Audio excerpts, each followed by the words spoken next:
നമസ്കാരം. ആസ്ട്രോവാസ്തുവിലേക്ക് സ്വാഗതം. ഇന്ന് ഞാൻ സൂര്യൻ്റെ രാശിമാറ്റത്തെക്കുറിച്ചാണ് സംസാരിക്കുന്നത്. ഗ്രഹങ്ങളുടെ രാജാവും ആത്മാവ്, പിതാവ്, ആരോഗ്യം, ശക്തി എന്നിവയുടെ കാരകനുമായ സൂര്യൻ 2024 സെപ്റ്റംബർ 16 തിങ്കളാഴ്ച രാത്രി 7:45 സ്വരാശിയായ ചിങ്ങത്തിൽ നിന്നും കന്നിയിലേക്ക് സംക്രമിക്കുന്നു. ഇത് 12 രാശിയിലുള്ള 27 നക്ഷത്രക്കാർക്ക് വിവിധ അനുഭവങ്ങളായിരിക്കും ഉണ്ടാക്കുക.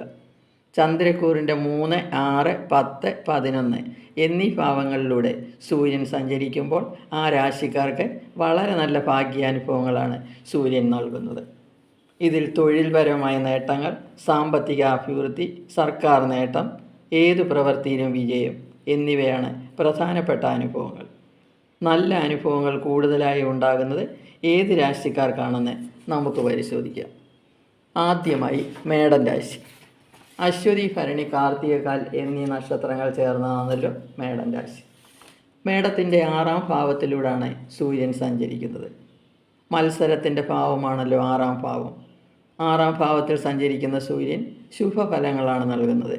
രോഗം, ശത്രുക്കൾ എന്നിവ ഇല്ലാതാകും. ശത്രുക്കൾ തൊഴിൽ സ്ഥലത്തു നിന്ന് നിശേഷമില്ലാതാകും. കോടതി കേസുകളിൽ വിജയം വരിക്കും. നിയമപരമായ കാര്യങ്ങളിൽ എവിടെയും വിജയമുണ്ടാകും. വിദ്യാർത്ഥികൾക്ക് ആത്മവിശ്വാസവും തൻ്റെടവും ഉണ്ടാകും. ഉദ്യോഗാർത്ഥികൾക്കും വിദ്യാർത്ഥികൾക്കും ഗവൺമെൻറ് തലത്തിലുള്ള കോമ്പറ്റീഷൻ ടെസ്റ്റുകളിൽ വിജയം ലഭിക്കും. ഗവൺമെൻറ്റിൽ ജോലിക്ക് വേണ്ടി പ്രതീക്ഷിച്ചിരുന്നവർക്ക് ആഗ്രഹം സാധിക്കും. വിരോധികൾ എവിടെയും പരാജയപ്പെടും.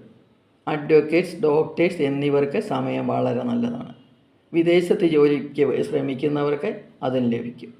കർമ്മരംഗത്ത് കീഴ് ജീവനക്കാരുടെ ബഹുമാനവും ശമ്പള വർധനവും ലഭിക്കും. അധികാരികളുടെ സ്നേഹം പിടിച്ചുപറ്റും. കർമ്മരംഗത്ത് സാമ്പത്തിക നേട്ടങ്ങൾ വളരെ കൂടുതലായി ഉണ്ടാകും. വർഷങ്ങളായി ഉണ്ടായിരുന്ന കടം വീട്ടാൻ കഴിയും. ഉദ്യോഗസ്ഥർക്കും ബിസിനസ്സുകാർക്കും ഗവൺമെൻറ് ആനുകൂല്യങ്ങൾ ലഭിക്കും. ബിസിനസ്സുകാർക്ക് പുതിയ ബിസിനസ്സുകൾ തുടങ്ങാൻ കഴിയും. ചെറിയ ബിസിനസ്സുകൾ നടത്തിക്കൊണ്ടിരുന്നവർക്ക് പോലും വലിയ സാമ്പത്തിക നേട്ടങ്ങൾ കൈവരുന്ന സമയമാണ്. ഈ സമയത്ത് കാര്യങ്ങൾ ശ്രദ്ധിച്ച് കൈകാര്യം ചെയ്താൽ വലിയ സാമ്പത്തികമായ അഭിവൃദ്ധി അവർക്കുണ്ടാക്കാൻ കഴിയും. വളരെ നല്ല ആഹാരം കഴിക്കാനുള്ള യോഗം ഈ സമയത്തുണ്ട്. ദേഹസ്ഥിതി വളരെ നല്ലതായിരിക്കും. രോഗികൾ രോഗത്തിൽ നിന്നും മുക്തരാകും. പൊതുവെ ലോക ബഹുമാനവും ശത്രുവിജയവും ധനലാഭവും കാര്യവിജയവുമാണ് ഫലം. അടുത്തതായി കർക്കിടകൻ രാശി. പുണർതം, കാൽ, പൂയം, ആയില്യം എന്നീ നക്ഷത്രങ്ങൾ ചേർന്നതാണ് കർക്കിടകൻ രാശി. കർക്കിടകത്തിൻ്റെ 3ാം ഭാവത്തിലൂടെയാണ് സൂര്യൻ സഞ്ചരിക്കുന്നത്. ഏതു മോശമായ പരിസ്ഥിതിയും തരണം ചെയ്യാനുള്ള കഴിവ് ഈ സമയത്ത് ഇവർക്കുണ്ടാകും. നല്ല ആത്മവിശ്വാസവും തൻ്റെടവും ചൈതന്യവും ആരോഗ്യവും ഉണ്ടാകുന്ന സമയമാണ്. ഈ സമയത്ത് ഇവർക്ക് ഒന്നിൽ കൂടുതൽ കാര്യങ്ങൾ ചെയ്യാൻ കഴിയും. കമ്മ്യൂണിക്കേഷൻ സ്കിൽ കൂടും. മുടങ്ങിക്കിടന്നിരുന്ന പല കാര്യങ്ങളും ഉത്സാഹത്തോടു കൂടി ചെയ്തു തീർക്കും. ഉദ്യോഗസ്ഥർക്ക് പദവികൾ ലഭിക്കും. പ്രശംസയും പുരസ്കാരങ്ങളും ലഭിക്കും. സ്വന്തം അധികാരങ്ങൾ ഉപയോഗിക്കാൻ കഴിയും. ഉദ്യോഗാർത്ഥികൾക്ക് മത്സരങ്ങളിൽ വൻപിച്ച വിജയം ഉണ്ടാകും. ഗവൺമെൻറ്റിൽ തന്നെ ജോലി ലഭിക്കും. വിദ്യാർത്ഥികൾക്ക് ബുദ്ധി വികസിക്കുന്ന സമയമാണ്. വിദേശ പഠനത്തിന് പോകാൻ കഴിയും. ബിസിനസ്സുകാർക്ക് ഗവൺമെൻറ് ആനുകൂല്യങ്ങൾ ലഭിക്കും. ഇവർക്ക് വമ്പിച്ച സാമ്പത്തിക നേട്ടങ്ങളായിരിക്കും ഉണ്ടാകുന്നത്. IT മേഖലയിലും മീഡിയയിലും പ്രവർത്തിക്കുന്നവർക്ക് പ്രശസ്തി ഉണ്ടാകും. കലാകായിക രംഗത്തുള്ളവർക്ക് നേട്ടങ്ങളുടെ സമയമാണ്. ഇളയ സഹോദരങ്ങളുടെ ബന്ധം കുറച്ചുകൂടി ദൃഢമാകും. മനസ്സുഖവും ധനലാഭവും ഉണ്ടാകും. 1 മാസത്തേക്ക് അഷ്ടമശനിയിൽ നിന്നും കുറച്ച് ആശ്വാസം ലഭിക്കും. രോഗികൾക്ക് രോഗം പൂർണ്ണമായി ഭേദമാകും. പൊതുവെ സ്ഥാനമാന ലാഭവും ധനലാഭവും കാര്യവിജയമാണ് ഫലം. അടുത്തതായി വൃശ്ചികൻ രാശി. വിശാഖങ്കാൽ, അനിഴം, കേട്ട എന്നീ നക്ഷത്രങ്ങൾ ചേർന്നതാണ് വൃശ്ചികൻ രാശി. വൃശ്ചികത്തിൻ്റെ 11ാം ഭാവത്തിലൂടെയാണ് സൂര്യൻ സഞ്ചരിക്കുന്നത്. 11ാം ഭാവത്തിൽ സഞ്ചരിക്കുന്ന സൂര്യൻ ധനവും കീർത്തിയും വിദ്യയും കർമ്മകുശലതയും തൊഴിലിൽ ഉയർച്ചയും നൽകും.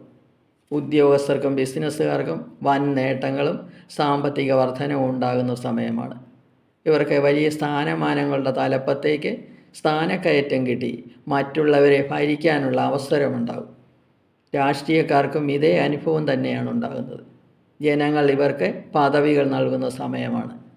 ഇവർക്കെല്ലാം പ്രശംസകൾ ലഭിക്കുന്ന സമയം കൂടിയാണ്.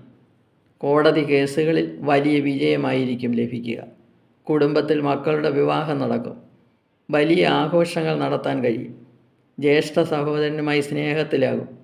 വിദ്യാർത്ഥികൾക്ക് വൻപിച്ച നേട്ടത്തിൻ്റെ സമയമാണ്. വിചാരിക്കുന്ന വിഷയങ്ങളിൽ പഠിക്കാൻ കഴിയും. വിദേശത്ത് ജോലികൾ ലഭിക്കും. ആരോഗ്യം വളരെ മെച്ചമായിരിക്കും. നല്ല ആഹാരവും വസ്ത്രവും ലഭിക്കും. ധനപ്രാപ്തി കൂടും. അന്തസ്സും അഭിമാനവും ഉണ്ടാകും. പൊതുവെ സന്തോഷപ്രദമായ ഒരു ജീവിതമായിരിക്കും. അടുത്തതായി ധനു. ധനുക്കൂർ മൂലം, പൂരാടം, ഉത്തിരാടം, കാൽ എന്നീ നക്ഷത്രങ്ങൾ ചേർന്ന ധനുക്കൂർ. ധനുവിൻ്റെ 10ാം ഭാവത്തിലൂടെയാണ് സൂര്യൻ സഞ്ചരിക്കുന്നത്. 10ാം ഭാവത്തിൽ സഞ്ചരിക്കുന്ന സൂര്യൻ എല്ലാ പ്രവൃത്തികളിലും വിജയിക്കും. അന്യരുടെ സഹായങ്ങൾ ലഭിക്കും. യശസ്സും ബുദ്ധിയും കൂടുന്ന സമയമാണ്. വിദ്യ കൊണ്ട് ഉന്നതിയിലാകും. ഗവൺമെൻറ്റിൽ ഏത് ജോലിക്ക് ശ്രമിച്ചാലും ലഭിക്കും. ഉദ്യോഗസ്ഥർക്ക് അധികാര സ്ഥാനങ്ങളിൽ ഇരിക്കാൻ കഴിയും.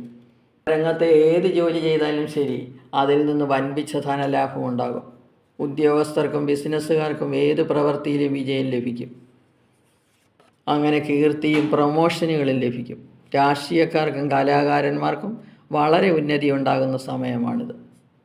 വിദ്യാർത്ഥികൾ ഉയർന്ന വിദ്യാവിജയമുണ്ടാക്കും. വിദേശത്ത് പോകാൻ ആഗ്രഹിക്കുന്നവർക്ക് ആഗ്രഹം സാധിക്കും. ഉദ്യോഗാർത്ഥികൾക്ക് ഗവൺമെൻറ് ജോലി ലഭിക്കും. ശത്രുക്കൾ ഇല്ലാതെയാകും. പൊതുവെ ബന്ധുസ്നേഹം വർദ്ധിക്കും. ആരോഗ്യം മെച്ചമായിരിക്കും.